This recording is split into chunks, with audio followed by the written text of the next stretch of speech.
મિત્રો વાત આજે આપણે કરી રહ્યા છીએ ખાસ કરીને ગુરુ મહારાજનો આશ્લેષા નક્ષત્રની અંદર પ્રવેશ. દેવાધિદેવ મહાદેવનો મહિનો એટલે શ્રાવણ મહિનો. અને આ શ્રાવણ મહિનાની અંદર જ્યારે ગુરુ મહારાજ બુધના નક્ષત્રની અંદર અને ભગવાન શંકરના ગળાની અંદર જે વિરાજમાન છે એવા સર્પ, જે આશ્લેષા નક્ષત્રની જો વાત કરવામાં આવે દર્શક મિત્રો, તો આ આશ્લેષા નક્ષત્ર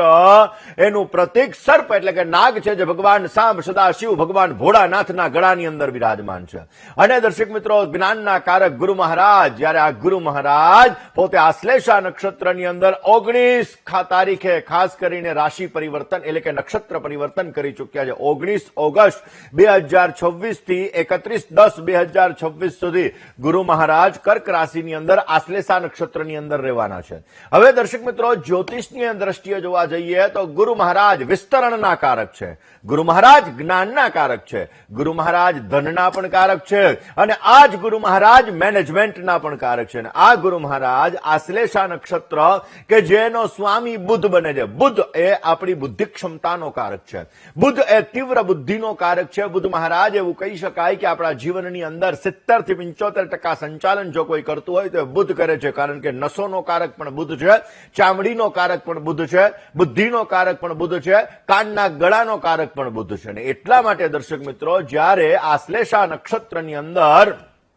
આ ગુરુ મહારાજનો પ્રવેશ થઈ ચુક્યો છે ત્યારે, કારણ કે આશ્લેષા નક્ષત્રની ઉર્જા સર્પ એટલે કે નાગ, તીવ્ર બુદ્ધિ, સંશોધન અને ગૂઢ, ખાસ કરીને જોવા જઈએ તો ગૂઢ વ્યૂહ રચના એ આશ્લેષા નક્ષત્રના લક્ષણ છે. ને એટલા માટે જ્યારે ગુરુ મહારાજ એની અંદર પ્રવેશ કરી ગયા છે ત્યારે દેશ અને દુનિયા ઉપર એની શું અસર થવાની છે, સાથે સાથે આપણી રાશિ ઉપર પણ શું અસર થશે. પહેલા પહેલા દર્શક મિત્રો વાત કરીએ અર્થતંત્રની. દર્શક મિત્રો, વર્લ્ડનું અર્થતંત્ર એટલે કે આશ્લેષા નક્ષત્રની અંદર આ ગુરુ મહારાજનો પ્રવેશ થયો એટલા માટે એવું કહી શકાય કે બુધ અને ગુરુનો યોગ, કારણ કે બુધના નક્ષત્રની અંદર પ્રવેશ એટલે બુધ અને ગુરુનો યોગ. એવું કહી શકાય કે નાણાકીય નીતિઓ કોઈ પણ પ્રકારની હોય, બેન્કિંગ ક્ષેત્ર હોય, આઈટી ક્ષેત્ર હોય, ટેકનોલોજીને લગતું ક્ષેત્ર હોય, આ બધાની અંદર નવી નવી તકો ઉત્પન્ન કરાવશે. એટલે કે આની અંદર ક્યાંક ને ક્યાંક નવા નવા લાભો મળી શકે, લોકો પોતાનું ઇન્વેસ્ટમેન્ટ કરી શકે, પણ ભ્રમણા દ્વારા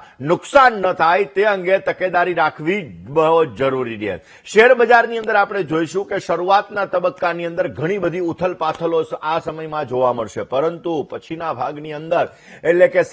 ઓગસ્ટ મહિનાની અંદર જ્યારે આ ગુરુ મહારાજ 19 ઓગસ્ટે પ્રવેશ કરી ચુક્યા છે, તો સપ્ટેમ્બર પછી આપણે જોઈશું કે થોડી ઘણી સ્થિરતા શેર બજારની અંદર આવે એવા સંપૂર્ણ ચાન્સીસ બની શકે છે. દર્શક મિત્રો, ગુરુ ખાસ કરીને આશ્લેષા નક્ષત્ર એ ઔષધિનું કારક છે. ઔષધિ એટલે કે રોગોને નષ્ટ કરવા માટે આપણા જીવનની અંદર જે અલગ અલગ ઔષધિઓ, કારણ કે પહેલાના જમાનાની અંદર ઋષિમુનિઓ આપણા ખાસ કરીને વૃક્ષોની જે જડીબુટી હોય ને, આ જડીબુટી દ્વારા આપણા જીવનની અંદર અલગ અલગ રોગોનું નિવારણ કઈ રીતે થાય. હજી હાલની તારીખમાં દર્શક મિત્રો,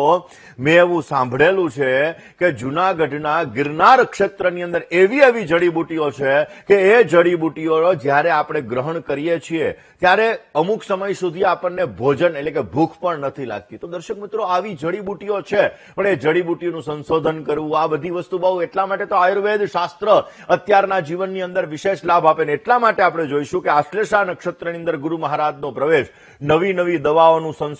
સંશોધન થશે, નવા નવા ક્યાંક ને ક્યાંક એવું કહી શકાય કે નવી નવી જડીબુટીઓ અથવા તો નવી નવી ઔષધિઓ દ્વારા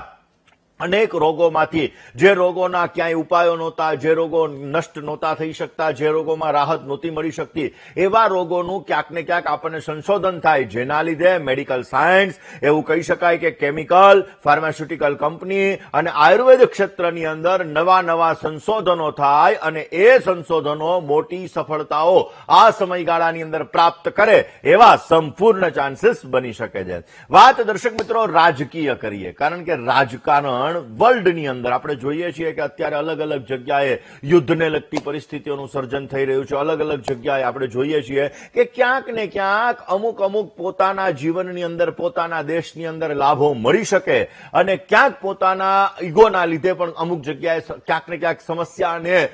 લાભો પણ આપણને દેખાઈ રહ્યા છે. તો દર્શક મિત્રો, ખાસ કરીને આ ગુરુ મહારાજ આશ્લેષા નક્ષત્રની અંદર જ્યારે પ્રવેશ કરી ચુક્યા છે તો વિશ્વના મોટા દેશો છે,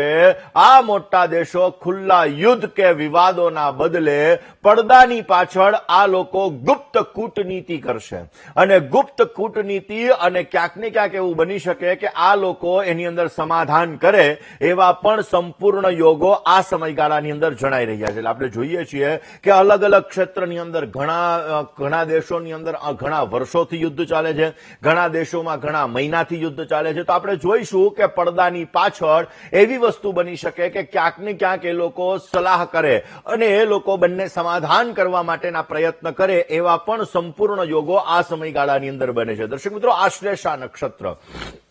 એવું કહેવાય છે કે આશ્લેષા નક્ષત્ર ઔષધિનું નક્ષત્ર છે. આશ્લેષા નક્ષત્ર એ સંશોધનનું નક્ષત્ર છે અને જ્યારે જ્ઞાનનો કારક ગુરુ મહારાજ એની અંદર આવી ગયા છે તો વિજ્ઞાનના ક્ષેત્રની અંદર આપણને પ્રગતિ જણાશે. આ સમયગાળાની અંદર એવું કહી શકાય કે એઆઈ ની અંદર જે ટેકનોલોજી આવી રહી છે, આ ટેકનોલોજીની અંદર નવા નવા સંશોધનો થાય ને એઆઈ ક્યાંક ને ક્યાંક ધીમે ધીમે ધીમે એ સંશોધનો આપણા જીવનની અંદર પોઝિટિવ અને નેગેટિવ બંને પ્રકારના લાભો આપી શકે એવા સંપૂર્ણ ચાન્સીસ બની શકે છે. દર્શક મિત્રો, ખાસ કરીને જોવા જઈએ તો આ સમયગાળો બહુ જ મહત્વનો છે, કારણ કે ઓક્ટોબર મહિના સુધી એટલે ઓગસ્ટથી લઈ અને ઓક્ટોબર મહિના સુધીના આ સમયગાળાની અંદર આપણે જોઈશું કે ક્યાંક ને ક્યાંક વૈશ્વિક સ્તરની અંદર ઘણા બધા બદલાવો આ સમયગાળાની અંદર આપણને જોવા મળી શકશે. આ સમયગાળાની અંદર લોકોને આધ્યાત્મિકતા તરફ ક્યાંક ને ક્યાંક રુચિ વધતી જણાય, લોકો ભગવાન પ્રત્યે ક્યાંક ને ક્યાંક આગળ વધતા જણાય. જો એમાં સામૂહિક શિવ પૂજા કરવામાં આવે, ભગવાન ભોળાનાથની આરાધના કરવામાં આવે, ભગવાન ભોળાનાથનું હોમાત્મક લઘુરુદ્ર, પાઠાત્મક લઘુરુદ્ર, અતિરુદ્ર, મહારુદ્ર વગેરે કરવામાં આવે તો આપણા જીવનની અંદર, વિશ્વની અંદર જે નકારાત્મક એનર્જી ફેલાય છે, આપણા જીવનની અંદર જે નકારાત્મક એનર્જી ફેલાય છે, તો એ દેવાધિદેવ મહાદેવ એ એનર્જી એટલે કે નકારાત્મક એનર્જીને દૂર કરે છે, પોઝિટિવ વાઇબ્રેશન ક્રિએટ કરે છે અને એના દ્વારા આપણા જીવનની અંદર શાંતિ, આધ્યાત્મિકતા અને સુંદર મજાના લાભો મળી શકે છે. દર્શક મિત્રો, ખાસ કરીને આ આશ્લેષા નક્ષત્રની અંદર ગુરુ મહારાજનો પ્રવેશ 12 રાશિ ઉપર કેવી અસર કરશે, મેષથી લઈ અને મીન રાશિના જાતકોને એનું કેવું પરિણામ મળશે અને એની સાથે સાથે એને કયા ઉપાયો કરવા જોઈએ